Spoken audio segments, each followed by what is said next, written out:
Hello, everyone, and welcome. My name is Lynn Sturley Schofield. I'm an associate professor of statistics here at the college. I'm also an alum from the class of 1999. Thank you all for being on campus today to help us celebrate Val Smith's inauguration. She'll be our 15th president of Swarthmore.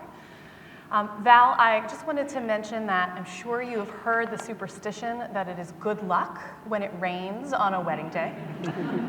Since I think we can all sort of imagine that an inauguration is a ceremony that celebrates the marriage of a new president with an institution, I take today's weather as incredible good luck for us that you have come to join us. So thank you and congratulations.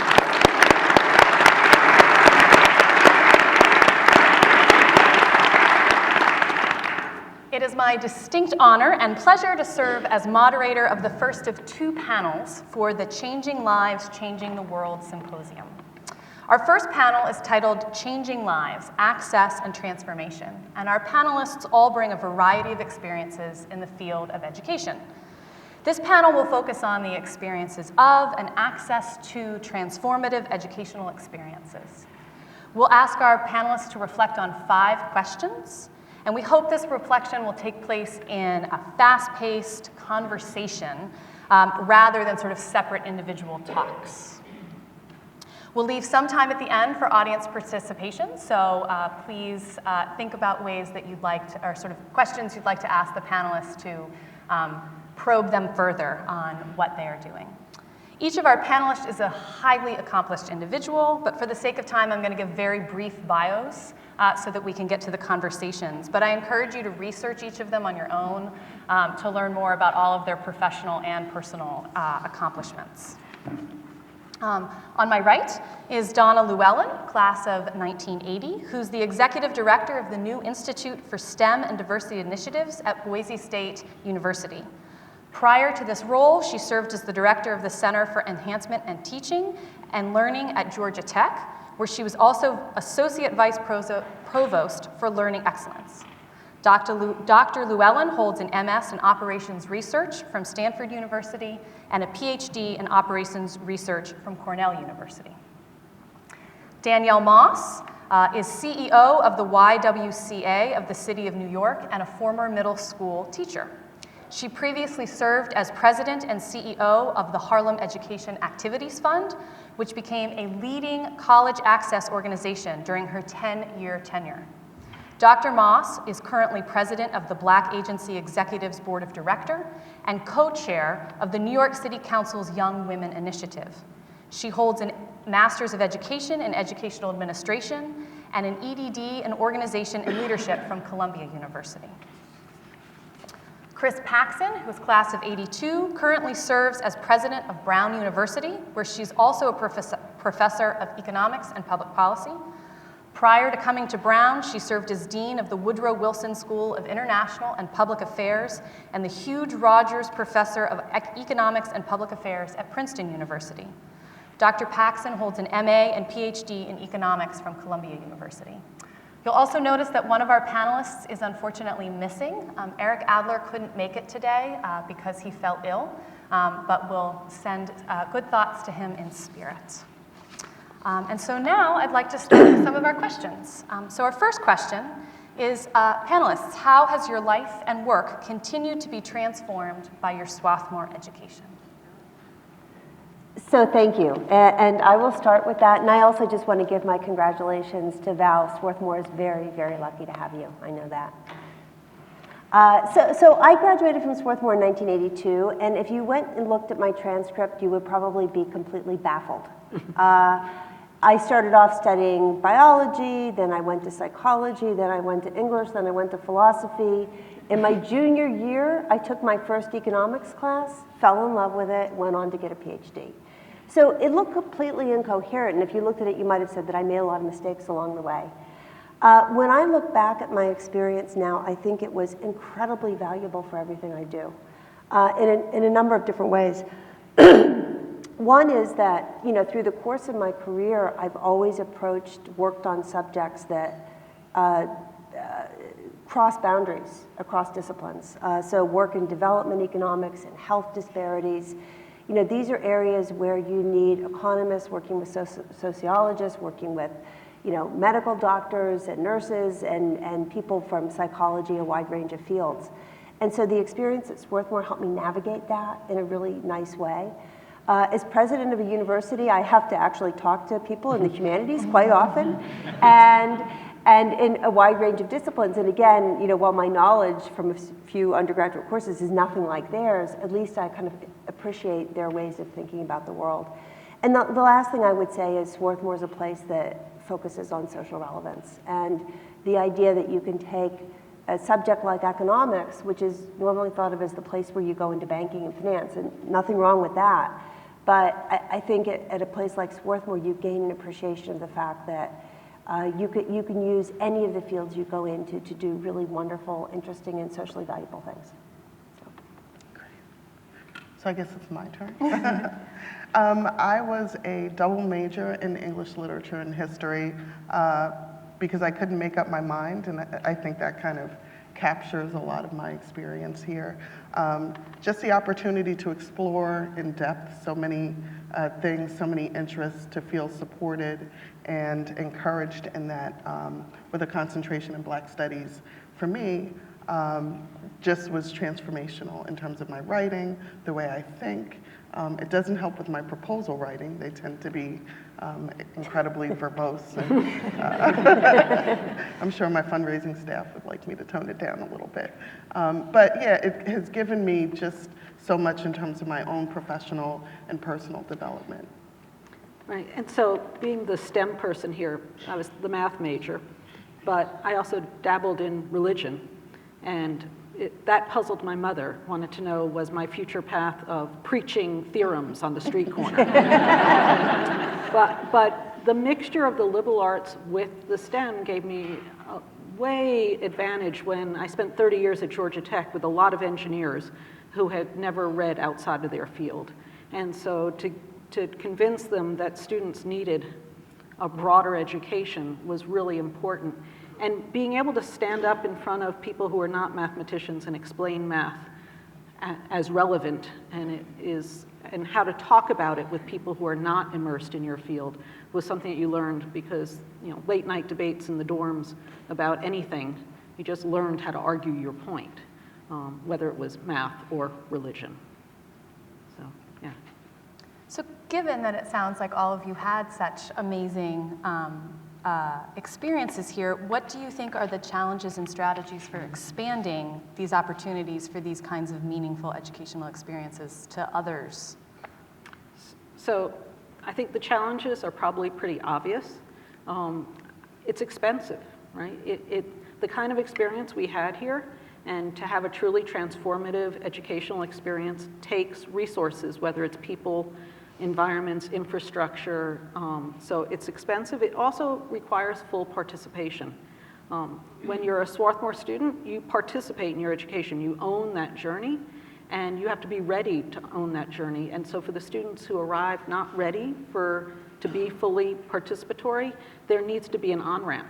It needs to be scaffolded. It needs assistance. It needs people, faculty, administration, who are there to support the students so that they can be on their own educational journey. Strategies to get there, I think, start younger, but also work with adults, because adults raise children. And so I think it takes a community to get a student ready to understand the wealth that education can provide. And I think I'm looking at Danielle, I think we have to include informal as well as formal structures in order to prepare the students. I think we can't depend upon K-12 schools to get students there. So I guess that's my cue. Right.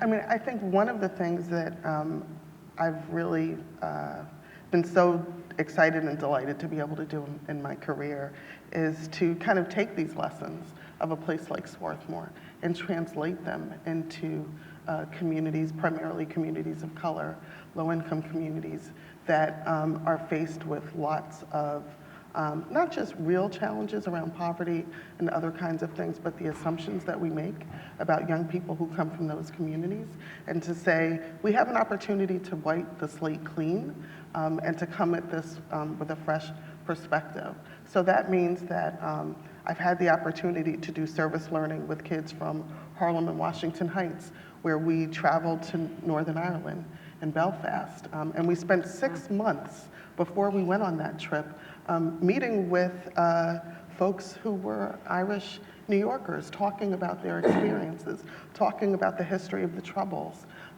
getting kids to see oppression as a human condition, not just a Black African-American condition, and just giving them a global perspective. And then having them travel and teach young people in Belfast about leadership development, to give them the power. So I think sometimes we're so caught up in what our young people have to offer or what we think they have to offer that we miss opportunities to empower them in bold and exciting ways. So that means exposure, really. You can't aspire to be something if you've never heard of it, right? You wouldn't want to be an astrophysicist if you didn't know what an astrophysicist was. And I think really the onus is on us to broaden our perspective and behavior. Because the knowledge is out there, the knowledge is free. There are people who are ready, willing, and able to share what they know. But we're so focused on remediation, but that really has to do with everything that we bring to the table, not necessarily what young people have to share. Right.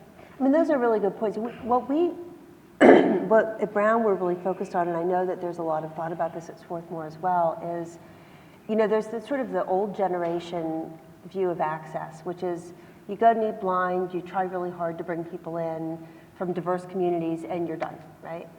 And that's a caricature. But then, I mean, the new types of things that we're grappling with is how do you have access where all members of the community can be really fully engaged and fully participating in the life of the community when they're in college? And that's an interesting question. There are lots of opportunities, lots of great things going on, and also some challenges. You know, one of the issues that comes up a lot at Brown, and I'd love to get your take on this with STEM education, is that, you know, the way that math and science are taught often in weaker high schools is a matter of sort of memorization. It's very rote.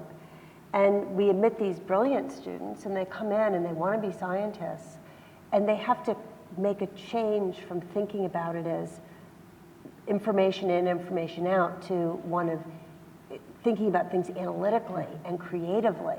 And they're fully capable of doing that, but they're not where the kids who've been sitting in the really elite public schools or private schools have been. So there's a transition there that we have to make. Well, I think there's a strong role in those gateway science courses of how we teach them. And my experience at Georgia Tech was the students who came in had much better experiences actually in high school than they did in our freshman and sophomore courses. So they went from inquiry, they went from action, and then they came into a 200-person auditorium and were lectured at and did cookbook labs. And they went backwards full speed. And so working with faculty to actually turn science into a process. And again, now in my current role, we're working with informal organizations that we have wonderful nature centers, the Watershed, a bird observatory, and bringing in the young children and saying, this is actually what science is. Yeah. It's living in your real world. Out in Boise, the nature is everything. That's actually science. But then translating that at the university level of making sure we don't go backwards. Yeah, that's a good point. Do you find there's that same going backwards in the humanities or the social sciences, or a little less so? I think the barriers in STEM are higher, and that's where we're putting more effort. Not that there are issues that we have to contend with high, you know, the truth is, really high quality, innovative teaching serves everybody well, right? And, you know, making sure that we do better in STEM and getting rid of these big lecture courses, I think, is important. For the humanities, it's the core of close reading and good writing that are just essential tools for all students to have. Mm-hmm. So there's a real need to focus on that too. And I think just basic access Yeah. is a huge issue. So some of that 5 years I spent teaching was in Bed-Stuy, and I remember I had a student who came to me and said, you know, listen, I love math, but Mr. Smith is moving ahead on new topics when we haven't really gotten the basics of what we need for this algebra class, right? And so I went to Mr. Smith and I said, you know, several of the students have come to me, blah, blah, blah. And what I found out was that in the age of accountability, there's a pacing calendar, which means that it doesn't matter whether or not the kids have mastered what was covered on Monday. If the pacing calendar says you have to be discussing these 5 things if the principal comes in to observe the class, then that's what happens. And so I think there's some systemic kind of rethinking around reform efforts that needs to happen. You know, also, the students didn't have a science lab in a 6 to 8 middle school. So no way to kind of test out anything that they were exploring or learning. And that was an issue of access. So that actually brings me to the next question, which is how can we best prepare our young people for experiences like they come to Swarthmore? And it sounds like some of that you're suggesting is access. But are there other things we can do to help them succeed? I think, you know, my daughter got her first Swarthmore t-shirt when she was an infant. So that's to say, right, we don't call that college access, right? But I was sending a message at birth, right, that there's a certain inevitability about higher education aspiration, right? So one of the things that I've tried to do in my professional life is to say to local colleges in New York, because that's where I was based, you know, can I bring the kids from Harlem who live on 127th Street onto the Columbia campus? And a lot of them had never walked on the Columbia campus, right? They have a sense, right, because the city is so segregated that they don't belong there, right, that they're not going to be welcomed there. But that was transformational. We had a foundation, the Teagle Foundation, that supported a partnership between Heath and Barnard College for the better part of 4 years, so that they were having access to writing associates from the college, access to faculty in a way that their local public schools just would not have been able to provide. So I think also the flip side of that is really institutional readiness to welcome, integrate, and support students who don't look like the majority of students who are in institutions. And some of that is just kind of cultural shift. I think one of the things my kids have talked about is invisibility on campus. So the way that we deal with things that make us uncomfortable, particularly around race and gender, is to just ignore them. And I can remember being a student on this campus and not being invited to study breaks on my floor, just because they forgot to ask me or no one felt comfortable asking me.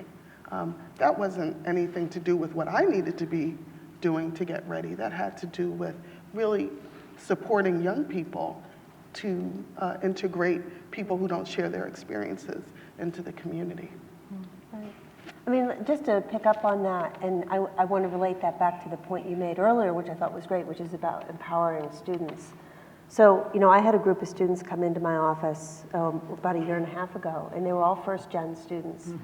And they said, you know, we want to start an organization for first-generation students to support them on campus, but around campuses around the country. And the idea is not just how to help us, but what are our assets? What can we bring to the community? And I sort of thought, okay, this is very ambitious. We'll see what they get done. I gave them a little bit of money. That's what students always come to my office for.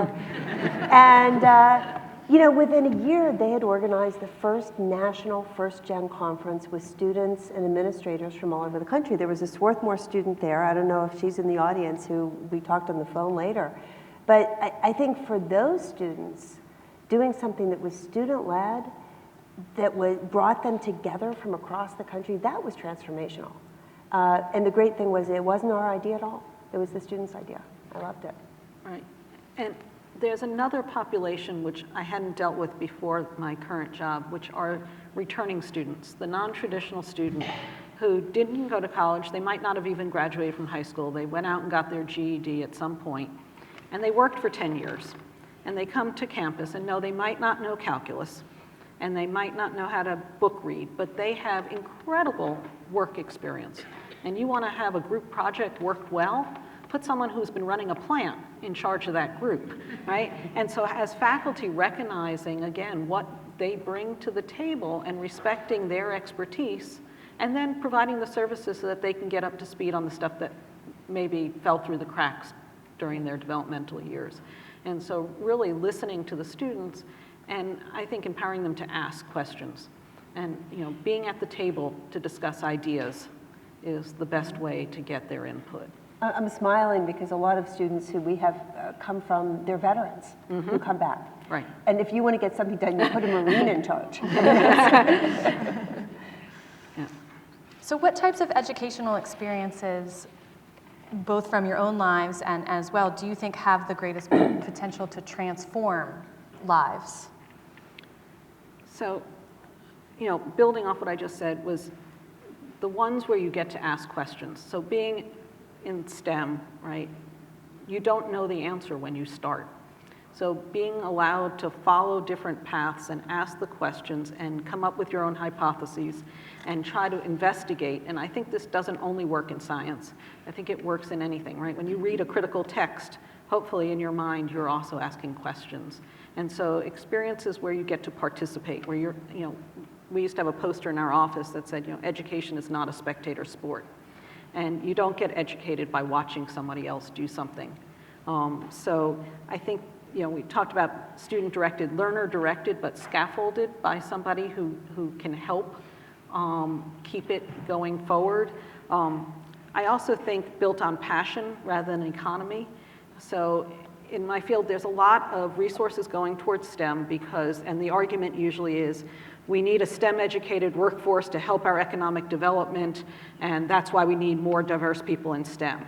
And it's like, yeah, okay. No, we need more people involved in STEM because STEM is cool, right? STEM is pretty. You get to understand why the world works the way it does, and everybody should have a right to understand the natural world around them and the physical world around them. Not because it's going to be an engine for the economy. The economy can take care of itself, right? Let people take care of their passions, and then the world will move forward.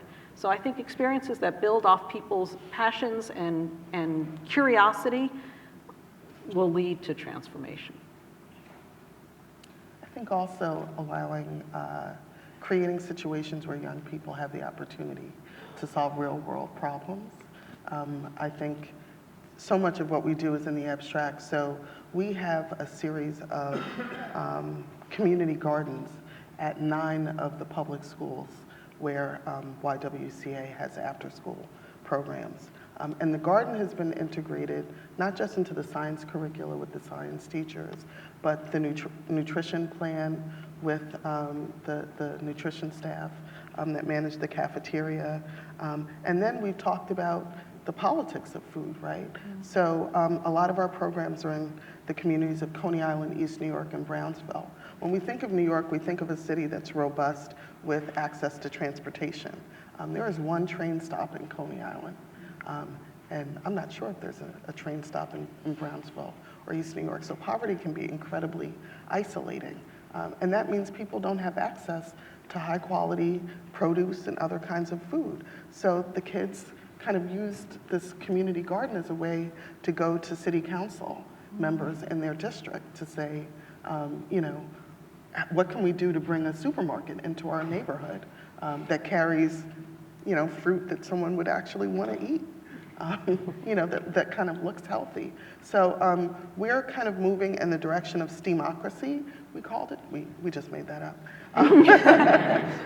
So one of the A's is arts, right? So STEM and arts. But the other one is activism, right? So how do you take what you're doing and what you now know to make your community a better place? Because the best solutions in these communities are not going to come from people who don't live in those communities. They're going to come from the people who are there and who are going to be there 20 years from now. Yeah, I would second what people already said. I think that giving students opportunities to connect what they're doing academically to what's going on outside of the campus, and giving students opportunities, at Swarthmore it would be, whether it's in Chester during the year or whether it's around the world over the summer, but areas where they can go off and they can say, hey, what I'm learning is actually it's meaningful, I can use it, and then I can take what I learned during the summer and these other opportunities, I can bring them back into the classroom. And when I see students who are really excited about something, it usually involves, participation in independent research where they've discovered something, or where they feel like they're having an impact on the world. And that when you see it happen, it's really exciting. Right, and so, the issue of access to those wonderful experiences is it has to be the norm rather than the exception, because the ones who often most need that as the door opening are the least ready to actually open the door themselves because they've been told that that door is not for them. And so if it's something that's exceptional, the student who already knows how to ask for something is going to be the one who gets it. But the student who has been told they don't belong there is not going to be the one to knock on the door. And so it has to just be the norm. So in higher ed, it needs to be part of the curriculum that students have research experiences, have community service experiences, have all these known research-proven opportunities that are automatically offered to them without them having to ask for it. And at the younger ages, it needs to be offered in places where they already are. These community gardens are wonderful, right? It gives them, it's the norm, it's within their community, and they don't have to ask for the door to be opened. So I find that's interesting as well for some of my own work. So I taught a class here that was a community-based learning class. So in our statistics curriculum, we have a data analysis class. And so for this particular CBL course, my students paired with 3 organizations, 2 of whom were in Chester and 1 in Philadelphia. And the organizations had data that they wanted analyzed and questions, but they didn't have anyone to do the analysis. And so my students did the analysis for them. But what was really neat is that at the same time that I was teaching the CBL version of the course, I was also teaching the non-CBL version, sort of that we still needed to teach for our majors and our minors. And so being the good statistician that I am, I decided to study them and compare them. What I found, which I think was really neat, is that so we talk in statistics a lot about selection bias, right? Self-selection, and that we can't really just do observational studies because perhaps people who would find these opportunities already are already the ones that are going to go out and do it. But that in fact, it's possible that selection bias in this case was a really good thing, because when I did surveys afterwards, I found that the students who chose to take the CBL class were the ones that were really desperate for these kinds of experiences. And the ones that didn't said, I just wanted to learn the statistics, I didn't want to have to do this project, I didn't want all of this extra work. But what was also really neat is that there were a number of students who had never taken a prior statistics course who took the CBL version, who were interested actually in the community-based project and said, oh, and if I learned some stat along the way, that would be really cool. And then they said, and now I realize how cool and interesting statistics is. And so then I got them that passion that's involved. You can come take it anytime. Or maybe we can partner and we can figure out a way to pull you in. But I think you're exactly right that it needs to be a part of the curriculum as much as possible, and that some of that onus then is probably on us as faculty to make sure those opportunities are there. Right. And your students got to understand the reason why we do statistics is to learn something about our real world. Right. It is not because it's a chapter in the textbook.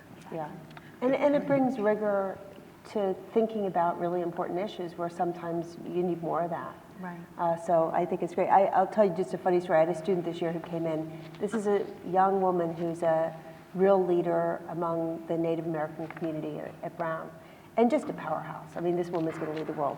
She did a summer thing that used integrated statistics into real world application. And she came back in the office, she said, I love data. I was like, yay! So it was just great for her, and It's going to be wonderful. Yeah. So I guess my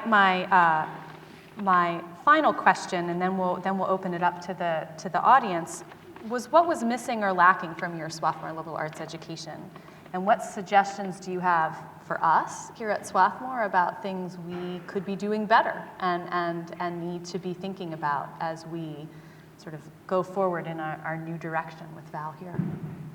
Can I give a caveat first, and then I want to have them answer first? But the one thing I know from being president is most alumni think that nothing has changed since the time they were there. And so the suggestions you get are, I wish it was like this, and you're kind of saying, we do that. So take everything we say with a grain of salt. Okay? I'm glad you said that, because I was thinking back to what I felt was missing, and I have to believe that it's not missing anymore. Let's hope, right? So I had 0 career guidance. I think that's the thing that sticks out the most, is that I had this wonderful education, and then it was up to me to figure out what was I supposed to do with it. And being a math major, I knew there were certain things I didn't want to do, and I always loved education, so I said, okay, I'll teach. We didn't have education here, so the only way I could teach would be to go to a private school at the time. I got an offer that included living in the dorm and coaching a sport and teaching. And then I got accepted to graduate school with a fellowship that was more than the salary of teaching, living in the dorm, and so I went to graduate school. But so my path then, went off, but nobody thought about advising us on what to do next. I'm trusting that's not the case anymore. Well, I would just say, as a proud member of the Board of Managers, I can tell you that career development is a constant topic on the agenda. I and figured. so much is different for the college. I can't think of anything in particular that I would wish, other than a little bit more guidance around not just career track, but also kind of making sure that I take advantage of my summer breaks as well. But nothing is perfect, and When you say nothing take is meant to be. advantage, you mean in trying to find internships or other? Internships, those kinds of things. I did find some really remarkable opportunities, but it was really kind of going through that big binder they had at the time. Just spent an afternoon remember kind that of flipping binder. through. I think some of that's digitized now. I will say this, my final semester, there was a professor here, I can't remember his name. He asked us to send an assignment through what is now email. And I remember thinking, I don't think this is going to catch on. It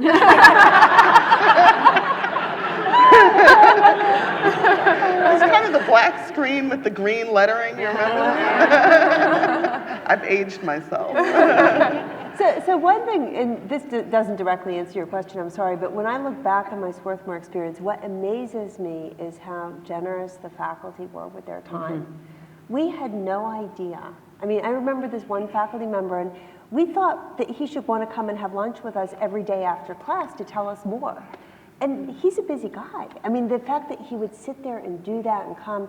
So, paying attention to faculty development, supporting faculty who are going to be intensely engaged with students in education, but also fostering their own careers at the same time in their own learning and scholarship. I hope that Swarthmore is paying a lot of attention to that. I think it's vital for the long-run success of the college. So I think I somewhat share your experience of not entirely knowing what to do next. So do you have a sense of, clearly there's lots of different directions I think our students can go, but if you could advise the students, how would you advise them on what to do, how to sort of take advantage of what's out there? So, I think taking advantage of the breaks to experience what is out there. My one summer, worthwhile job was as an actuarial assistant, and I realized I didn't want to become an actuary. And I think knowing what you don't want to be is just as important as finding what you want to do. So that was extremely worthwhile. I think, the age of having people come on campus and do seminars about different career paths. It could be really simple of having people come to talk to the classes or the seminars that seniors and juniors are in, and talking about the wealth of professions that different majors lead to. I think as a student, you have a fairly narrow view of, if I'm this major, this leads to this path, and there's things out there that you never hear of. And one thing I've noticed when I talk to students is they're often very worried about whether doing one thing will preclude doing another thing. They don't understand what the sequence might be. And sometimes there are real issues there, but often it's more like, no, you actually can go to medical school without having done pre-med in college. It's possible. If you want to get here, there are like maybe 5 different places where you could start. And helping them start, it's almost like planning a pathway through the curriculum.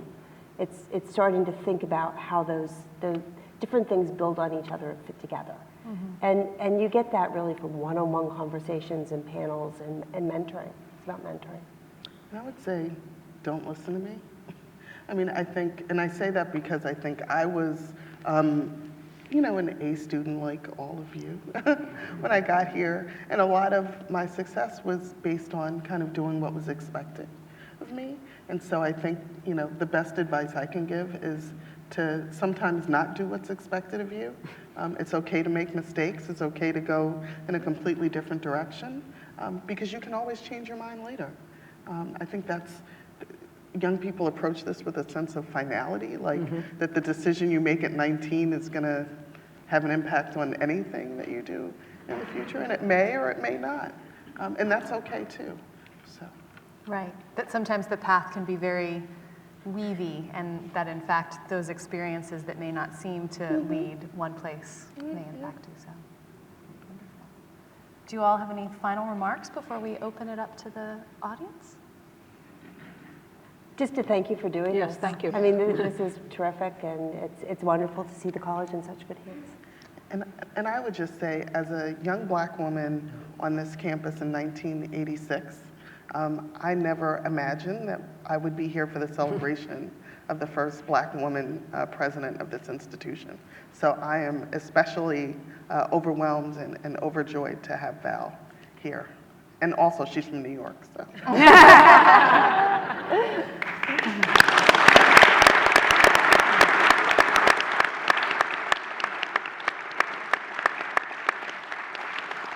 So, does anyone in the audience want to join our conversation? Yes, sir. Hi, I'm Robert Friedman. I'm class of 1958. And I want to, first of all, tell you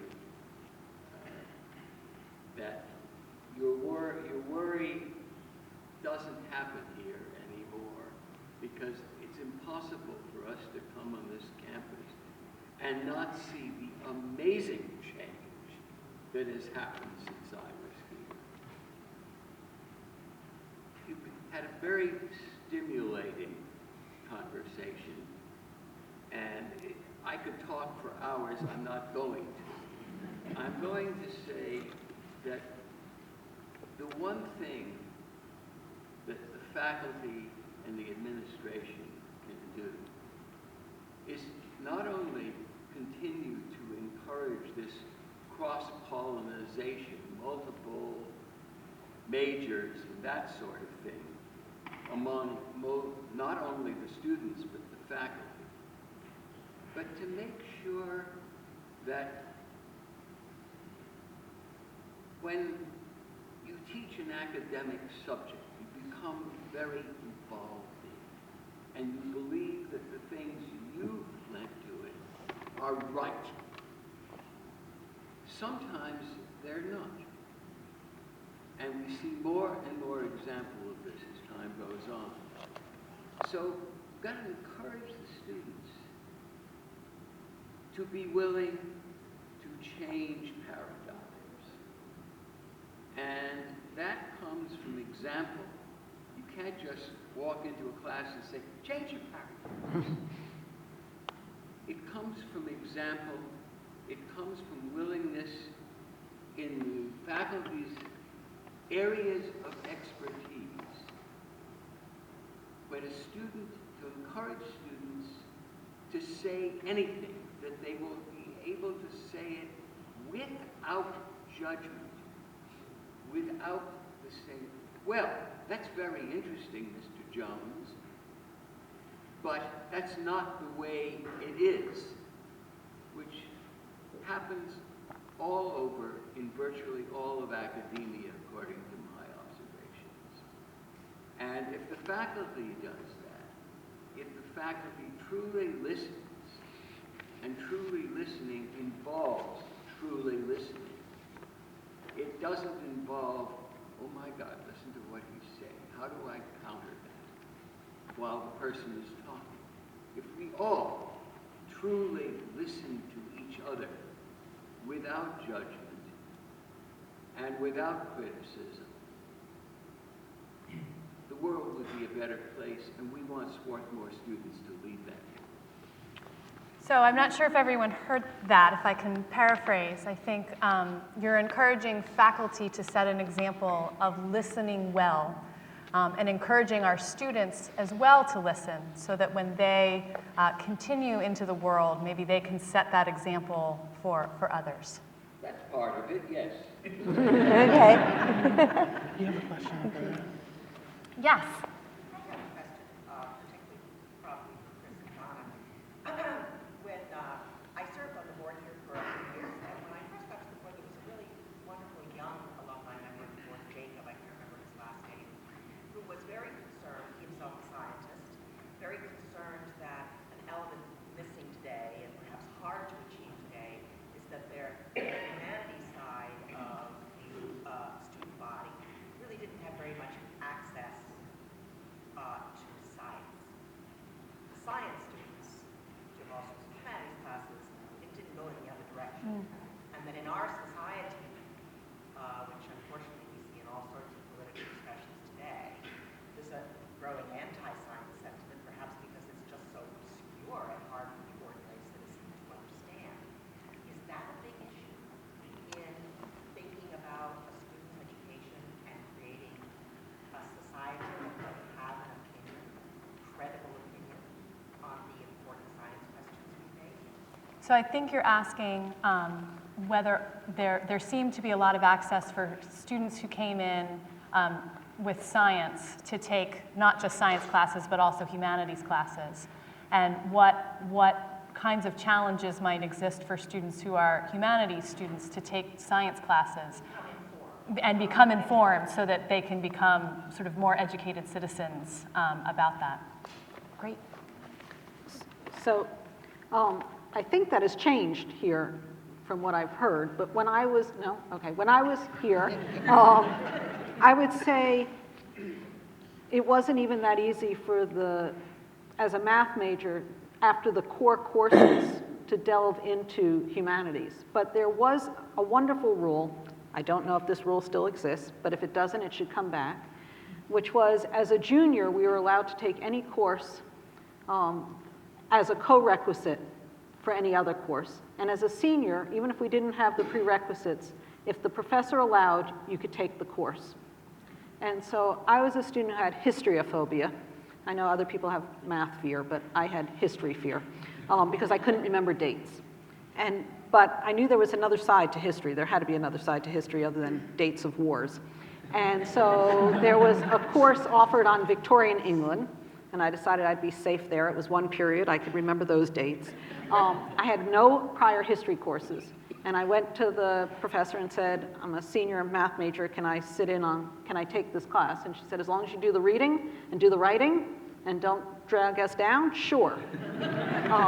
And so I did. And the first day of class, I will say it was a small seminar, as everybody looked at me and said, who are you? Because as a math major, they had never seen me on campus at DuPont Library. But it was fascinating. And I will say the students were wonderful, who had all sort of grown together as history majors and had a certain perspective that they looked at all the readings. And I would come in and ask the stupid novice question of, why are you assuming this? And instead of saying, you're stupid, they said, oh, we never thought to look at it that way. And so we had wonderful discussions. And so that was my one crossover, I would say. But it wasn't done that often. And I think you're right. I think everybody needs to learn science. I'll admit in front of the public, I'm sorry, I did not take lab sciences when I was here because I just didn't have to, and so I didn't, which was a travesty. Yeah. I mean, you know what's funny? I was history phobic too. I took art history. That was it. I was terrified of those long books and all those dates. So economics was much better that way. But I think when you're thinking about developing a curriculum in a department or looking across the institution, I do think you have to pay attention to whether all of the departments are offering courses that have access points for everybody. That ranges from, computer science through to math, through to lab sciences. And it takes attention, because I think it's not often the natural inclination of departments to kind of serve a broader range of students. There's some marvelous faculty who love teaching to a wide range, and they do. So I agree with you, and I think it's something that we need to pay attention to. Do you not have primary distribution courses? So what we currently have, for those who are alums that don't know, we no longer have what were once called PDCs, or primary distribution courses. Students still have to take 3 courses in each of the 3 divisions, and they must be in at least 2 different departments. So you can't take 3 math classes and get your natural sciences done. Within the natural sciences, there's now also a requirement that we call the NSEP, which is the Natural Sciences and Engineering Practicum. So everyone has to take at least 1 lab science. And so that includes an engineering course, a computer science, biology, chemistry, or physics cover that. So everyone does have to take 1. But I think you're absolutely right that it's still something that we struggle with. I know in the math and statistics department, we struggle with the broadening diversity and variation in the preparations that our students come in with. So while we are seeing that we have both students who are coming in not yet ready for calculus, and really that's sort of the kind of first course that we offer for people who want to be majors, we're also seeing several students who are coming in ready to take our junior and senior level courses already, which I think we're seeing that the tails of the distribution are getting fatter at both ends. And so how to serve that wide variety of students is something we struggle with as a department all of the time. Because we don't want to ignore our majors, but we also don't want to ignore the students who are coming in who might want to be math majors or might want to be other kinds of science majors, or maybe they'll get turned on when they come in and they'll need a certain amount of math as a prerequisite. So I think you're right, it's a challenge, and it's one we're still struggling with. So suggestions are welcome. Yes? I think the concept that was introduced earlier about introducing access at an earlier age into families is a really important one. I know a young high school student who is currently attending a high school that was rated the #1 high school in the country for low-income students and preparing them for college. But this high school is in Utah. And in talking with her and a couple of her friends, they have no knowledge of Swarthmore or colleges that are peer institutions.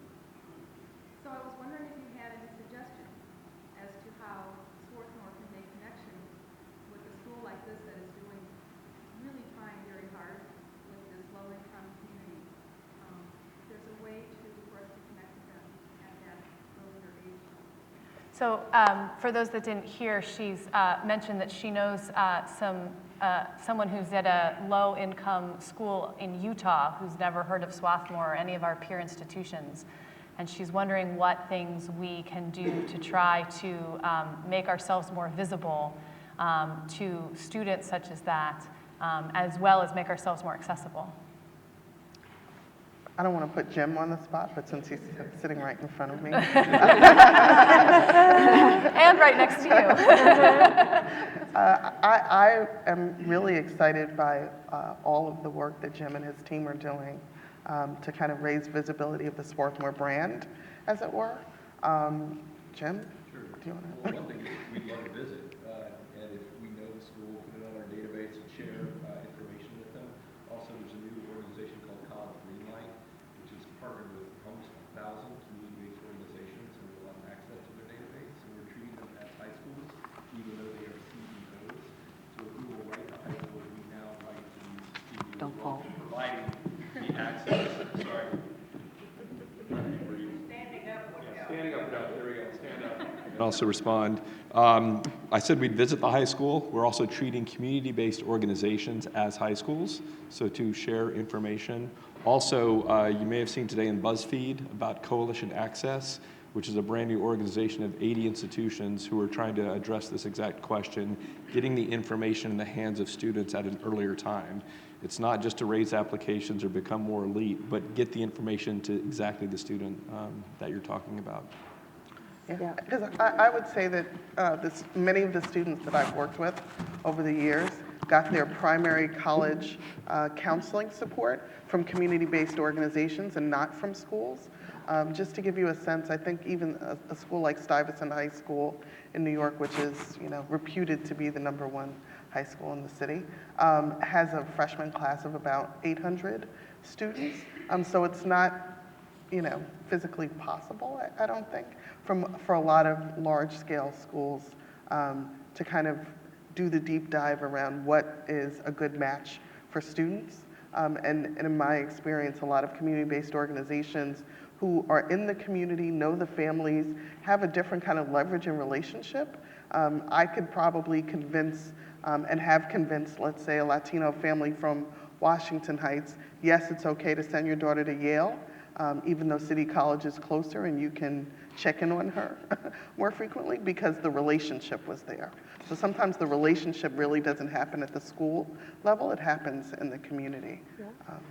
The other program I've seen work wonders, but maybe in this community it would be harder, is to get college students involved in high schools and to go in, be mentors, to help students think about colleges, to help them fill out those financial aid forms, which are really hard.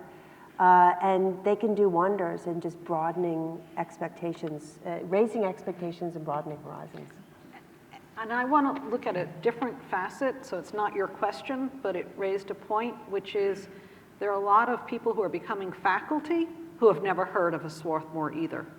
And so as we look at access and diversifying, we also would love to diversify, I think, the faculty. And so reaching out to the big research universities where advisors are really good at advising their doctoral students to become clones and go to large research universities, they like to create mini-me's, is to go out there and talk about the benefits of being a faculty member at a place like Swarthmore. There are some doctoral students who are really hungry for this kind of environment, but if they didn't go to a liberal arts college, they have no idea what it has to offer. So I think that's another real place where places like Swarthmore can make gains. And that's a really good point. Where I see it coming from, and it's not really, it's just a lack of information, is that increasingly faculty this is an international market. So you have lots of people coming from Europe and Asia where the tradition of the small liberal arts college just isn't there. And so there's some education to do with those faculty members. Yes. I think we have time for one more question. Yes, sir. Hi. Anyone hear me? Yes. Mine is much more of a practical question, and again, thank you for sharing. We're talking about education, and what I'm hearing is the backdrop is the politics of difference, coming in with a different access to education, socioeconomic background, or religious or ethnic identity.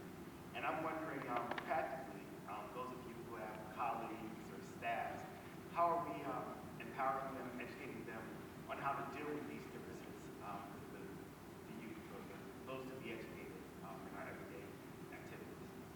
So how are we empowering our staff and colleagues of how to deal with the differences of and the power dynamics of those differences that exist? Well, I would just say that one of the reasons I love the nonprofit sector is whenever I think I have a great idea, even if it's maybe not a great idea, I get to kind of just act on it.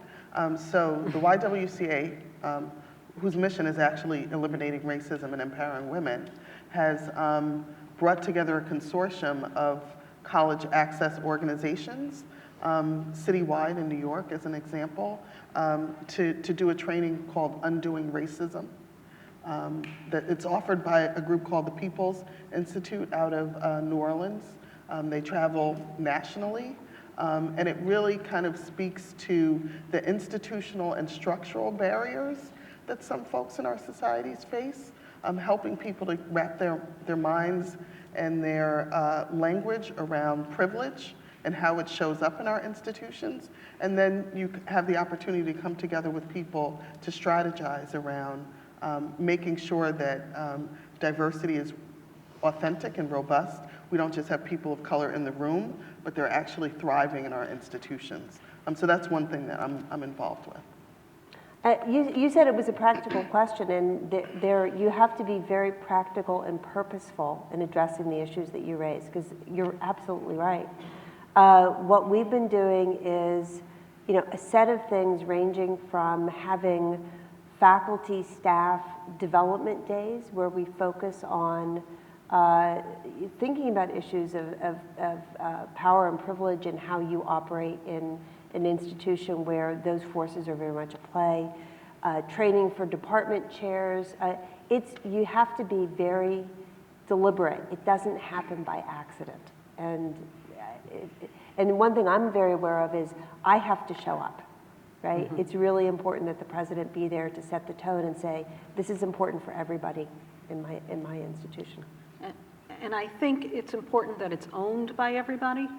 So when my institute was created and it has diversity in the name, people start looking. And I said, no, I don't own diversity, even in the overlap of STEM. It is owned in every single office on this campus.